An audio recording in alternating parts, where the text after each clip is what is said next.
Welcome to the Rack Warehouse YouTube channel. Today we're going to show how to set up and install the Yakima Windshield fairing. The Yakima fairings come with universal mounting hardware and come in 4 different lengths: a 34-inch, a 40-inch, a 46-inch, and a 52-inch option. Begin installation by removing the plastic film on the front of the fairing and then separate the center and outer bracket. The center brackets are going to be slightly shorter than the outer brackets.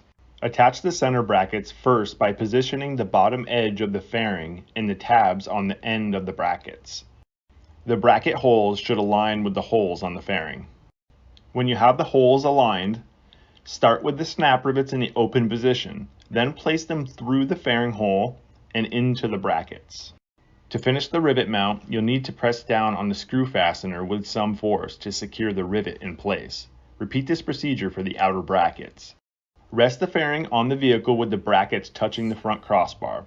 Then center the fairing and apply the peel-away clear pads under the ends of the brackets where the black pads contact the vehicle. To attach the fairing to your crossbar, wrap the straps around the crossbar and hook the barrel into the slot on the underside of the bracket. Then use the provided Allen wrench to tighten the straps. Repeat this on all 4 brackets. Be careful not to over-tighten the straps. You only need the straps to be snug. To complete the fairing install, fold the excess strap under and feed it through the belt loop.